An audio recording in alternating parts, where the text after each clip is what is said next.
감사함으로 붙어 살면 복을 받습니다. 이 말씀을 증거하겠습니다. 하나님은 선 자체이세요. 하나님에게는 어둠이 없으세요.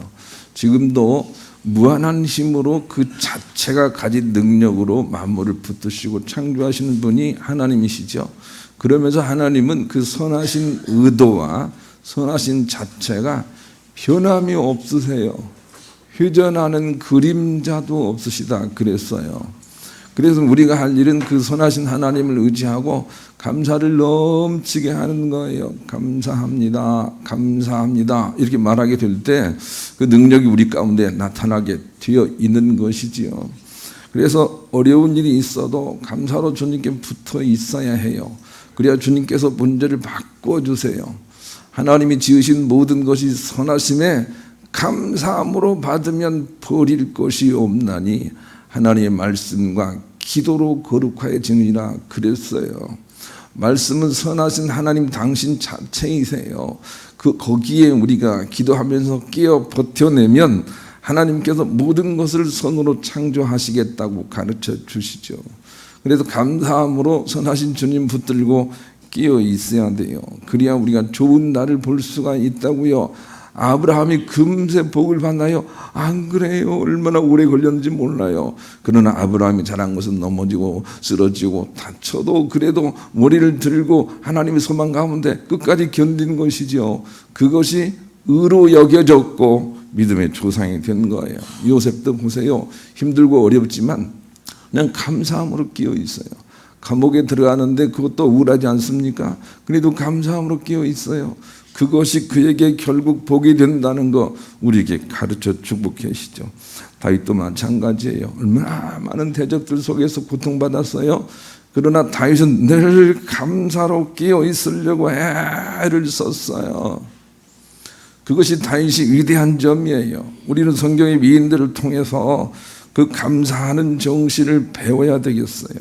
히브리 13장 7절 하나님의 말씀을 너희에게 일러주고 너희를 인도하던 자들을 생각하며 그들의 행실의 결말을 주의하여 보고 그들의 믿음을 본받으라 그랬어요. 우리가 믿음의 선진들에게 본받아야 될 것은 힘들고 어려운 일이 없는 것이 아니라 그래도 감사함으로 입술과 마음을 지킨 거예요. 그것을 우리가 본받아야 돼요. 그 결과가 좋구나 이렇게 본받으라고 가르쳐 주세요. 욥을 한번 떠올려 보세요. 지긋지긋하게 고생을 하지 않습니까? 그냥 가지고 있는 것을 모두 다 날려먹지 않습니까? 망했습니다. 그런데도 욥이 잘한 것은 선하신 하나님을 놓치지 않으려고 애썼고 감사함으로 결국 일어난 것이지요. 그것을 통해서 하나님의 회복을 보이신 것이지요. 그러니 우리가 감사함으로 끼어 있도록 하나님의 선하심을 붙들고 버텨낼 수 있는 힘을 길러야 하는 것입니다. 어떤 상황이라도 하나님의 선하신 뜻이 있게 마련입니다. 좋은 일이 있어도 하나님의 선하신 뜻이 있어요. 좋은 일이 있어도 얘야 교만하지 말아라. 그것을 준 것은 네가 아니고 이런 것은 네가 아니고 바로 나란다. 나는 하나님의 뜻이 있어요. 그런데 나쁜 일에도 주님의 선한 뜻이 있어요. 우리 주변에 아주 나쁜 사람이 우리 주변에 있어도 주님의 선한 뜻이 거기 있어요. 그 선한 뜻을 발견해내는 게 중요해요. 그 뜻을 붙잡은 사람들은 항상 승리로 나갈 수가 있어요. 그 선한 뜻을 붙들어야 돼요. 요한이 놀랍도록 영적 신비의 세계를 우리에게 증언하게 된 것도 주님의 선하신 뜻을 붙들었기 때문에 그래요. 그에게 아무 일이 없어서 그런 게 아니에요. 어떤 일이 있어도 주님의 선한 뜻이 거기 있다는 걸 알고 그 뜻을 붙들고 버텨냈더니 하나님 나라가 열린 거예요. 적과 꿀이 흐른 땅이 열린 거예요. 그래서 선하신 뜻을 붙들고 사는 게 중요해요. 로마서 8장 28절 함께 읽어보십시다. 시작. 우리가 알거니와 하나님을 사랑하는 자 곧 그의 뜻대로 부르심을 입은 자들에게는 모든 것이 합력하여 선을 이루느니라 그랬어요. 그 하나님의 선한 뜻을 발견한 사람이 바로 하나님을 사랑하는 사람이고 그 때로 하나님께 구하는 사람들이 다 손을 이루게 되는 것이죠. 하나님의 선한 뜻을 발견해야 돼요. 지금 이 어지러운 세상 속에서 하나님의 선한 뜻을 발견한 자는 반드시 하나님께 좋은 날을 보는 축복을 받게 될 거예요. 선한 뜻을 붙들고 살아야 돼요. 우리가 이렇게 감사함으로 따르지 않고 욕심으로 무엇을 얻고자 하여 하나님을 설득하기 시작하는 것은 일견 좋은 믿음처럼 보이기는 하나 그 머리가 하나님으로부터 분리가 된 상태이니 그것은 참된 하나님의 자녀의 길이 아니요 거짓된 사단의 자녀로 추락해 버리고 마는 일이라 믿음의 사람은 이를 각별히 주의해야 한다라고 하는 것이 오늘 본문의 내용이에요. 본문 한번 보십시다. 시작. 너희는 너희 아비 마귀에게서 났으니 너희 아비의 욕심대로 너희도 행하고자 하느니라. 그는 처음부터 살인한 자요 진리가 그 속에 없으므로 진리에 서지 못하고 거짓을 말할 때마다 제 것으로 말하나니 이는 그가 거짓말쟁이요 거짓의 아비가 되었음이라 라고 말씀을 하고 계세요. 우리 믿음은 두 믿음이 있어요. 첫째로는 하나님이 어디로 이끌든지 감사로 따라가는 믿음이죠. 이 믿음 알곡 믿음이에요. 결국 하나님께서 좋은 날 주시고 천국으로 이끌어 갈 거예요. 그런데 또 한 믿음이 있으니 그 믿음은 자기 마음속에 욕심을 품고 하나님을 설득해서 하나님의 것들을 뺏어내려고 하는 그런 믿음이지요. 이런 믿음은 거짓 믿음이요. 그 머리가 마귀가 사단이 돼 있고 하나님이 아니라고 주께서 가르치고 계시는 거예요. 그러니 하나님께서 어디로 이끌든지 감사함으로 따라가는 이 알곡 믿음을 가져야 돼요. 그래야만 우리가 승리할 수 있어요. 넘어져도 괜찮아요. 쓰러져도 괜찮아요. 아파도 괜찮아요. 하나님의 선하신 뜻을 믿어요 하고 나가는 사람들은 비일경은 좋은 날을 보게 될 거예요. 그 마음의 자세가 알곡 신자라고 주께서 가르쳐 주세요. 그리고 그렇게 살아있는 믿음을 건지시려고 주께서 오신다고 말씀해 주세요. 산 믿음과 죽은 믿음의 차이를 아시겠어요? 죽은 믿음은 자기는 하나도 변하려고 하지 않고 그냥 하나님의 것을 빼앗아서 자기의 소유만 채우려고 하는 믿음이란 말이에요. 이런 믿음은 죽은 믿음이에요. 세상 사람들은 오늘날 또 역사적으로 많은 신자들이 이런 믿음의 상태에 그냥 있다고 그냥 간주를 하고 얼마나 많이 저항을 하고 있는지 몰라요. 그러나 그 저항은 세상 사람들이 저항하는 게 아니에요. 하나님의 뜻대로 그들이 저항하는 것이에요. 우리가 알곡 믿음을 잘 간직하고 있다면 지금도 세상 사람들이 우리를 흠모할 거예요. 우리가 거짓 믿음을 가지고 있기 때문에 그러면서도 틀리지도 모르기 때문에 그러니 우리가 세상 사람들로부터 하나님의 음성을 듣는다 그 말입니다. 살아있는 믿음은 하나님께서 어디로 이끌든지 감사함으로 그냥 따르는 믿음이에요. 그런 믿음만이 천국 가게 될 거예요. 그런 믿음만이 진실로 하나님께 천복을 받게 될 거예요. 그래서 이렇게 말씀을 하세요. 빌립보서 4장 4절로 7절 같이 읽어보십시다. 시작. 주 안에서 항상 기뻐하라. 내가 다시 말하노니 기뻐하라. 너희 관용을 모든 사람에게 알게 하라. 주께서 가까우시니라. 아무것도 염려하지 말고 다만 모든 일에 기도와 간구로 너희 구할 것을 감사함으로 하나님께 아뢰라. 그리하면 모든 지각에 뛰어난 하나님의 평강이 그리스도 예수 안에서 너희 마음과 생각을 지키시리라. 그렇게 말씀하셨어요.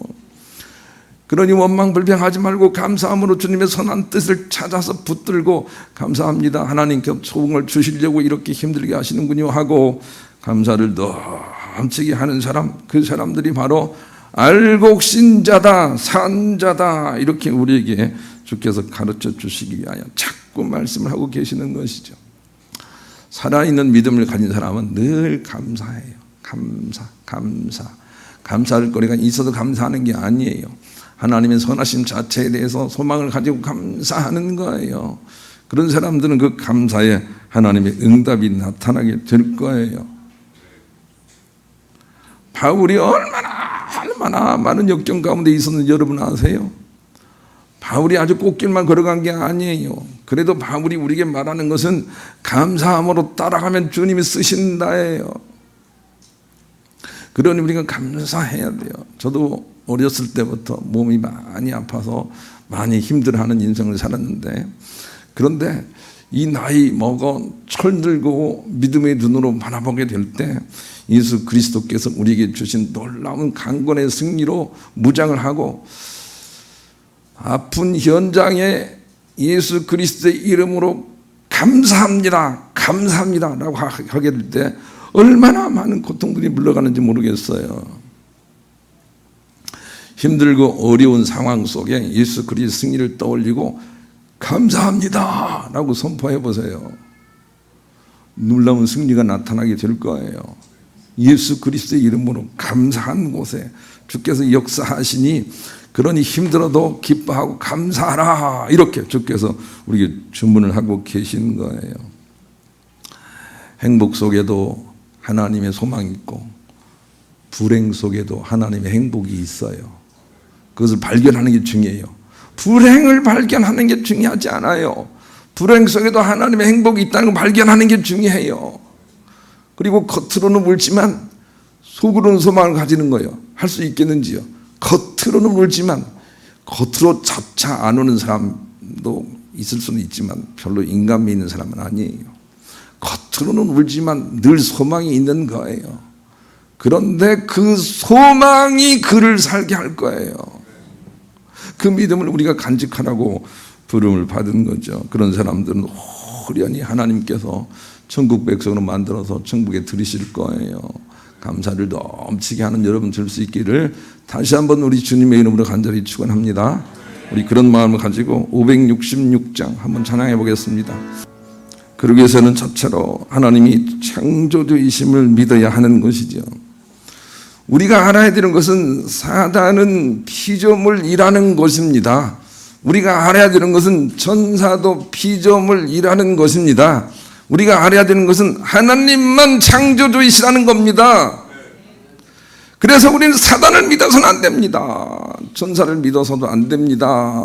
그런데 왜 너희들은 창조주 하나님께 머리를 두지 않고 사단을 따르고 있느냐 라고 하는 것이 오늘 본문이에요. 한번 읽어보십시다. 본문 다시요. 시작. 너희는 너희 아비 마귀에게서 났으니 너희 아비의 욕심대로 너희도 행하고자 하느니라. 그는 처음부터 살인한 자요 진리가 그 속에 없으므로 진리에 서지 못하고 거짓을 말할 때마다 그것으로 말하나니 이는 그가 거짓말쟁이요 거짓의 아비가 되었음이라. 그랬어요. 하나님을 따르면, 감사함으로 따르면 하나님께서 정말로 모든 일을 승리로 풀어주실 텐데 마귀살이 자꾸 꼬드겨가지고 우리의 욕심을 자꾸 채우게 한다 그 말입니다. 그러니 우리가 하나님이 창조주 하나님이시고 사단 역시 피조물에 불과하니 결탄코 사단으로 떨어지지 않겠다, 그런 믿음이 우리 삶 속에 있어야 되겠는 거죠. 데이비드 허버그라는 사람이 이런 말을 했어요. 하나님을 좋은 분으로 믿고 살면 좋은 인생을 살게 되고 하나님을 치유하시는 하나님을 믿고 살면 치유의 삶을 살게 될 것이나 하나님을 창조주 하나님으로 믿고 살면 모든 것이 합력하여 선이 되는 삶을 살게 될 것이다.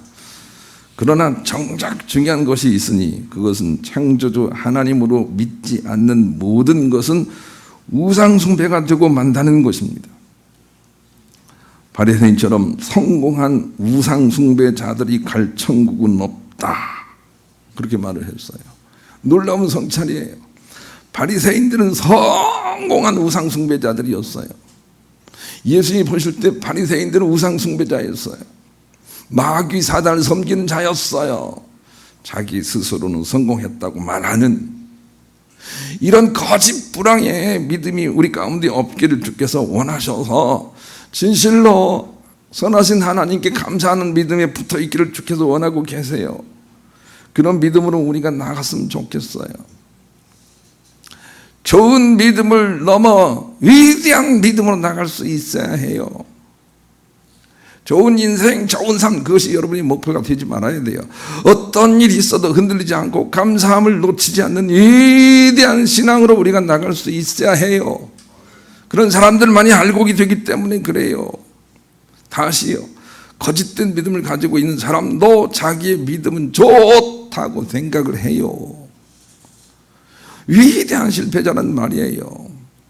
그런 믿음을 벗어나서 어떤 일이 있어도 감사하고 하나님께 소망을 가지고 버텨내고, 그리고 입술과 마음을 지켜서 승리하는 그런 위대한 믿음으로 우리가 나갈 수 있어야 돼요. 그런 사람들만이 알곡이에요. 천국 가게 될 거예요. 그런 위대한 믿음을 향해서 나가야 되겠어요. 알곡 믿음이죠. 우리 그런 마음으로 306장 복음성가 1절 우리 같이 불러봅시다. 세상 길에 실패했어도 두 번째로는 감사하면 살아나고 욕심 부리면 오히려 죽어간다는 것이죠. 야고보서 1장 12절 17절 한번 읽어보십시다. 읽습니다. 시작. 시험을 참는 자는 복이 있나니 이는 시련을 견뎌낸 자가 주께서 자기를 사랑하는 자들에게 약속하신 생명의 면류관을 얻을 것이기 때문이라. 사람이 시험을 받을 때에 내가 하나님께 시험을 받는다 하지 말지니 하나님은 악에게서 시험을 받지도 아니하시고 신이 아무도 시험하지 아니하시느니라. 오직 각 사람이 시험을 받는 것은 자기 욕심에 끌려 미혹됨이니 욕심이 잉태한즉 죄를 낳고 죄가 장성한즉 사망을 낳으니라. 내 사랑하는 형제들아 속지 말라. 온갖 좋은 은사와 온전한 선물이 다 위로부터 빛들의 아버지께로부터 내려오나니 그는 변함도 없으시고 회전하는 그림자도 없으시니라. 하나님은 지금도 온갖 좋은 은사 선물을 우리 가운데 이렇게 보내주고 계세요. 치료의 은사를 보내주고 계세요. 부유의 은사도 자꾸 보내주고 계세요. 그런데 우리가 그것을 받지 못하는 것은 욕심이 이 속에 있기 때문이라는 거예요. 욕심. 그런데 그 욕심 때문에 하나님의 은혜를 안 받으면 좋겠는데 욕심 때문에 우리가 오히려 멸망으로 간다는 거예요. 속지 말라는 거예요. 욕심이 잘 되는 거 아니라는 거예요. 속지 말라는 거예요. 그래서 우리가 감사하면 자꾸 살아나고 욕심 부리면 자꾸 죽어가요. 그걸 너무 우리가 모르는 거 아닙니까? 제가 오래전에 MBC 방송국 어나운서들이 방송실 앞에 이런 실험을 하는 걸 봤어요. 병 2개를 이렇게 갖다 놓고 그 다음에 거기에 밥을 넣었어요. 똑같이. 그리고 한 병에는 칭찬이라고 쓰고 한 병에는 저주라고 썼어요. 그리고 그렇게 하는 거예요. 내가 널 칭찬한다 이렇게 하고, 한 병에는 저주한다 그런 거예요. 그랬더니 이 칭찬받은 병에는 하얀 곰팡이가 실었고, 아니 이 저주받은 병에는 그냥 아주 형편없는 그런 곰팡이가 쓸었어요. 우리가 기억을 해야 돼요. 자꾸 감사하는 곳에 삶이 있어요. 생명이 있어요. 자꾸 욕심 부리는 곳에 자꾸 죽어진단 말이에요. 그런데 그것을 알지 못하고 자녀를 낳자마자 벽에다가 기억 니언틱을 써놓고 ABC 써놓고 그냥 알았지 봐야 된다 욕심으로 가르치는 거예요. 왜 욕심으로 가르치냔 말이에요. 네가 있어서 감사해. 네가 있어서 감사해. 그래야 살아날 거 아니에요. 욕심을 부려가지고 1등 알았지 1등 이거 가르친단 말이에요. 그런데 반대로 된다니까요. 욕심 부리면 자꾸 죽어가고 감사하면 살아나는데 그걸 못하는 거예요. 지금도 마찬가지예요. 어느 곳이나 마찬가지예요. 감사하면 자꾸 살아나는데 욕심을 부리는 거예요. 그래서 사랑하는 형제들아 속지 말라 그랬어요. 우리가 속고 있는 거예요. 감사하면 살아나고 욕심 부리면 죽어간다. 시작. 감사하면 살아나고 욕심 부리면 죽어간다. 이 하나님 법칙을 깨달아야 돼요. 그래서 감사를 넘치게 해야 돼요. 어느 유치원에서 실험을 했더래요. 윷놀이를 하려고. 그래서 30명씩 둘로 쫙 나눠서 한 팀은 개그 프로그램을 보여줬어요. 재미있는 걸 보여줬어요. 그리고 한 팀은 정말로 슬프고 잔인한 그런 영화를 보여줬어요. 그리고 나서 윷놀이를 하게 했어요. 그런데 그 결과가 정말로 놀랍습니다. 기쁘고 즐거운 마음으로 윷을 던진 유치원 학생들은 물경 70%나 승리했어요. 자꾸 우울한 마음, 사나운 마음으로 그렇게 윷놀이를 한 학생들은 30%밖에 못 이기더라는 거예요. 꼭 기억을 합시다. 늘 주님께 감사하는 마음으로 일을 하면 거기에 열매가 있어요. 감사하는 마음으로 무엇을 해보시란 말이에요. 그런데 왜 자꾸 원망불평을 하냐 그 말이에요. 그래 자꾸 우리가 못 이룬다 그 말이에요. 감사합니다, 감사합니다 하고 해보시라는 거예요. 감사합니다. 거기에 위대한 힘이 있다는 걸 알아야 되겠어요. 우스운 얘기 하나 해드릴게요. 이솝 우화에 고양이를 몹시 사랑하는 주인이 자기 무릎 위에 누워 잠자는 고양이에게 가위를 들고 그 아름다운 털을 다 잘라 아주 흉하게 만들어 버렸답니다. 깜짝 놀랍게 고양이는 자신의 흉한 모습을 보고 크게 놀라며 슬피 울며 주인을 원망했습니다. 그 집 굴뚝 양지바른 곳에서 날마다 동네 고양이들이 몰려와서 석양 햇빛을 받아가며 놀고 있었습니다. 이 고양이는 그 후부터 창피해서 친구들에게 가지 못했습니다. 그런데 날이 추워질수록 친구들의 모습이 하나둘 사라지기 시작했습니다. 헷갈려요? 진즉에 꺼놓으세요. 고양이 친구들이 사라지는 모습이 두렵고 불안했습니다. 그런데 어느 하루는 주인이 고양이를 데리고 모핏집으로 들어갔습니다. 거기에는 널빤지 위에 고양이 가죽이 많이 붙여 있었습니다. 고양이는 그 가죽을 보고 깜짝 놀랐습니다. 자신의 친구들의 가죽이었기 때문입니다. 그때 주인이 고양이에게 친절하게 말을 했습니다. 겨울이 오면 사람들이 예쁜 고양이를 잡아 그 가죽을 벗겨서 판단다. 내가 네 털을 깎은 것은 네 털을 보잘것없이 보이게 해서 너를 보호해주기 위해서 한다. 그 후 고양이는 크게 깨닫고 주인의 사랑에 감사하며 충성했다는 이야기입니다. 우습지요?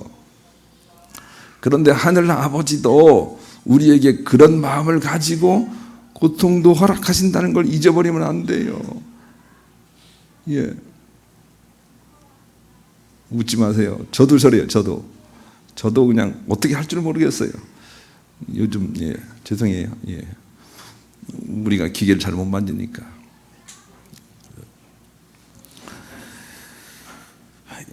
감사해야 좋은 날이 온다는 거예요. 오롯이 감사하는 믿음에는 놀라운 비약이 있어요. 제가 이 얘기를 한 번 더 하면 20번은 하는 거 아닌가 생각이 드는데 또 한 번 해보겠어요. 언젠가 하면 청년 하나가 아주 이렇게 탈선을 하길래 불러다 놓고 이리 와. 너 그렇게 살면 안 된다. 그렇게 나무래고 있었는데 그런데 그 청년이 그 얘기를 듣고 나서 나 이거 뭐라고 하냐면 목사님 감사합니다. 그렇지 않으면 내가 탈선할 뻔했는데 잡아주셔서 감사합니다 라고 얘기를 하는 거예요. 그런데 나는 그가 내게 와서 책망을 받기 전에는 아주 괘씸해 보였는데 돌아가는 모양은 정말로 아름답고 커 보이더라고요. 그 어간에 뭐가 있었던 거죠? 그 청년의 감사가 있어요. 감사합니다. 그 한마디가 모든 걸 변화시킨다니까요. 감사합니다가 엄청난 위력이 있다는 걸 여러분 잊어버리면 안 돼요. 감사합니다의 비약이 있어요. 감사합니다. 그런데 사람들은 속아서 그 일을 못하는 거예요. 실패가 없어진 창조주 하나님을 여러분의 주인으로 모시고 감사를 열심히 해보시기를 바라요. 그럼 정말로 좋은 일이 생길 거예요. 그리고 우리의 감사가 우리의 버팀이 되면 그 버팀만큼 인생이 풀린다고요. 감사로 버티는 것이 우리의 삶이 되어야 돼요. 그것이 우리의 삶을 풀어내는 열쇠가 되는 거죠. 감사의 힘을 믿으셔서 감사를 실천하심으로 모든 걸 손으로 바꿔내시는 주님의 능력의 증인 되시는 여러분 모두가 될 수 있기를 우리 주님의 이름으로 간절히 축원합니다.